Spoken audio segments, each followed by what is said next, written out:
بسم اللہ الرحمن الرحیم۔ السلام علیکم۔ امید کرتی ہوں کہ آپ صحت اور ایمان کی بہترین حالتوں میں ہوں گے۔ حضرت آدم علیہ السلام کی وصیت کے مطابق حضرت شیث علیہ السلام کے ذریعے صلب مصطفیٰ صلی اللہ علیہ وآلہ وسلم پاک بیبیوں میں منتقل ہوتے ہوتے حضرت عبداللہ تک پہنچا۔ امام بہقی حضرت عبداللہ بن عباس سے روایت کرتے ہیں کہ نبی کریم صلی اللہ علیہ وآلہ وسلم نے فرمایا، میں زمانہ جاہلیت کی کسی برائی سے متول نہیں ہوا حتیٰ کہ میں ہمیشہ اسلامی نکاح سے ہی پیدا ہوا۔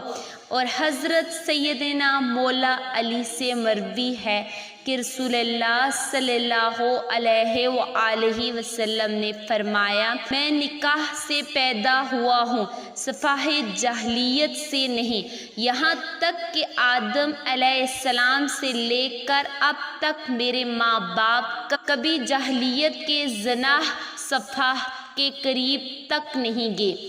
ایک اور حدیث میں فرمایا گیا کہ تعالیٰ نے مجھے ہمیشہ اصلاح طیبہ سے ارحام طاہرہ مصطفیٰ معذبہ میں منتقل فرمایا۔ ان میں جب بھی دو قبیلے بنتے تو مجھے بہترین قبیلے میں رکھا جاتا۔ حضرت عبد مناف کے 5 بیٹے تھے، وہاب، عبد شمس، ہاشم، مطلب اور نوفل۔ حضرت وہاب بن عبد مناف کی بیٹی حضرت آمنہ تھیں، جبکہ حضرت ہاشم کے بیٹے حضرت عبد المطلب اور ان کے بیٹے حضرت عبداللہ تھے، یعنی حضرت عبداللہ اور حضرت آمنہ کا خاندان حضرت عبد مناف پر جا کر ملتا ہے۔ حضرت ہاشم کی اولاد بنو ہاشم کہلائی، جبکہ حضرت وہاب کی اولاد بنو زہرہ کہلائی۔ حضرت آمنہ 549 عیسوی میں حضرت وہاب کے گھر پیدا ہوئی۔ آپ بچپن سے ہی بے حد ذہین، حسین اور طاہرہ تھیں۔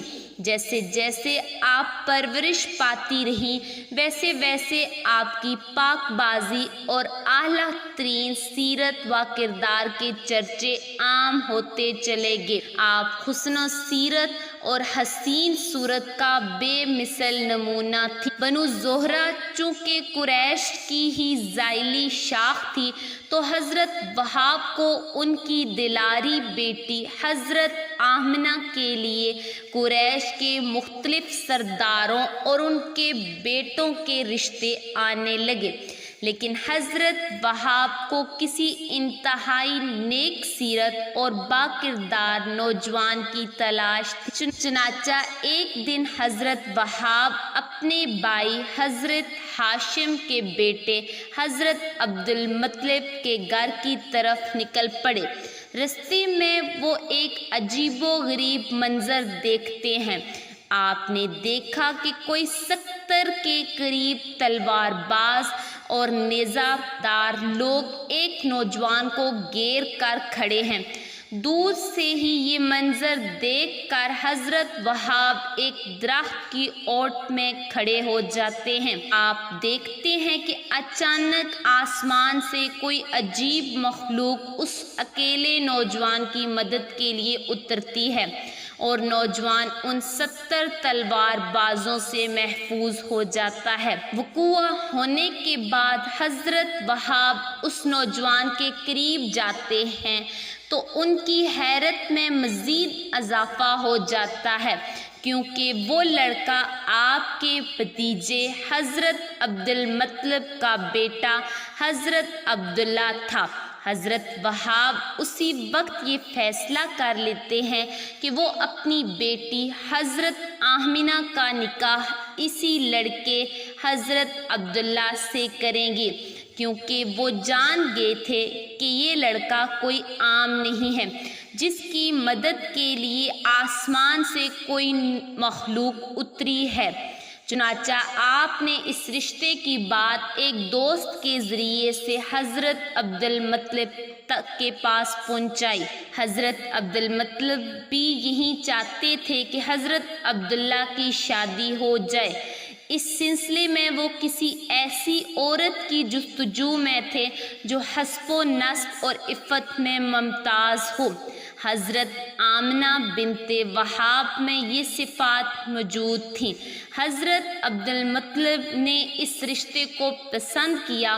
کچھ دنوں بعد رشتہ طے ہو جاتا ہے تو حضرت عبد المطلب اپنے بیٹے حضرت عبداللہ اور قریش کے کچھ معززین کو لے کر قبیلہ بنو زہرہ پہنچتے ہیں اور وہاں دنیا کا خوبصورت جوڑے کا نکاح کیا جاتا ہے، اور یوں دو پاکیزہ روحیں ایک پاک رشتے کے بندھن میں بندھ جاتی ہیں۔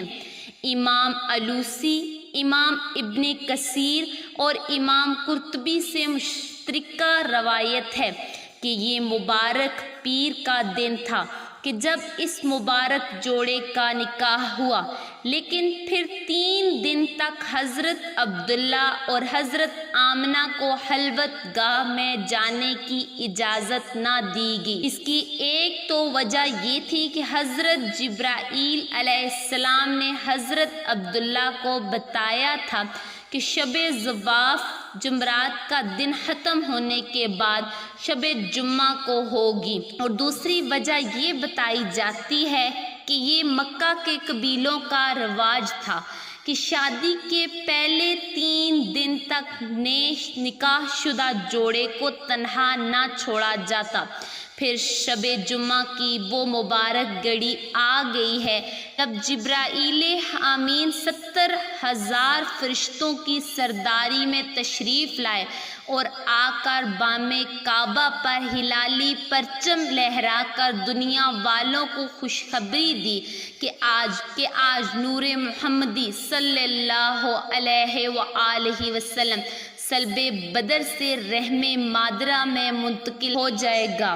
ایسا ہی ہوا۔ شب جمعہ کو حضرت عبد المطلب نے بنو زہرہ میں قیام کے دوران ہی نکاح کے تیسرے دن حضرت عبداللہ اور حضرت آمنہ کو خلوت گاہ میں میسر فرمائی، اور یہ مقدس اور دل آویز نور حضرت عبداللہ کی پشت مبارک سے حضرت آمنہ کے بطن مبارک میں منتقل ہو جاتا ہے، اور سرور کائنات آقا نامدار حضرت محمد صلی اللہ علیہ وآلہ وسلم کی بشری ولادت کی تشکیل کا اہتمام شروع ہو جاتا ہے۔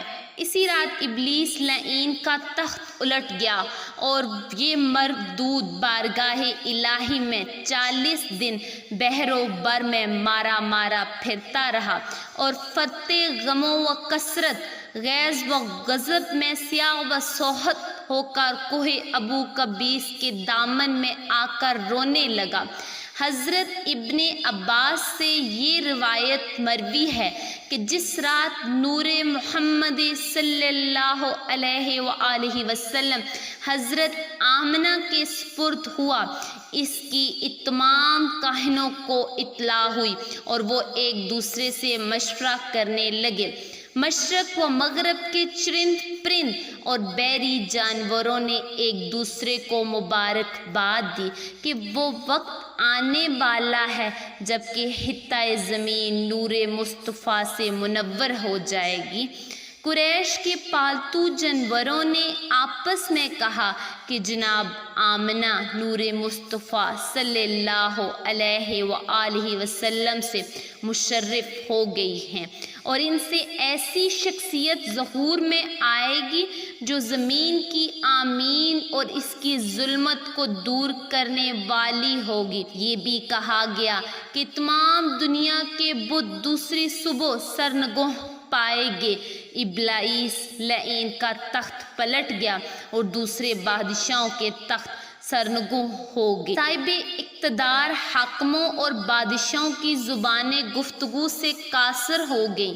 اسی رات 200 عورتیں حسد سے مر گئیں اور بہت سی عورتیں امراض قلب میں مبتلا ہو گئیں۔ بہت سی صحیح احادیث مبارکہ میں روایت ہے کہ اس شب کو عالم ملکوت میں ندا کی گئی اور زمین و آسمان کے تمام فرشتے خوشی و مسرت میں جھوم اٹھے، اور دروغ جنت کو حکم ہوا کہ فردوس اعلیٰ کو کھول دے اور سارے جہان کو خوشبوؤں سے معطر کر دے، اور زمین و آسمان کے ہر طبقے اور ہر مقام میں خوشخبری سنا دیں۔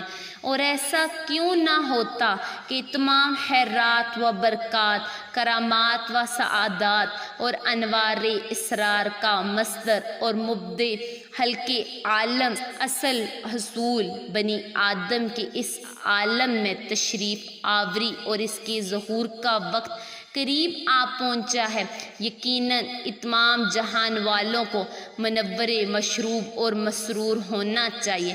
ناظرین، معجزہ تو دیکھیں، حضرت آمنہ کے بطن اقدس سے رسول اللہ صلی اللہ علیہ وآلہ وسلم کے سوا اور کوئی فرزند تولد نہ ہوا، اور نہ ہی حضرت عبداللہ سے حضور کے سوا کوئی اور فرزند پیدا ہوا۔ سبحان اللہ! دیکھیں، اللہ پاک نے اپنے جس پیارے محبوب کے لیے یہ کائنات سجائی، تو پھر ان کی ولادت پر بھی بے شمار معجزات رونما ہوئے۔ شکریہ۔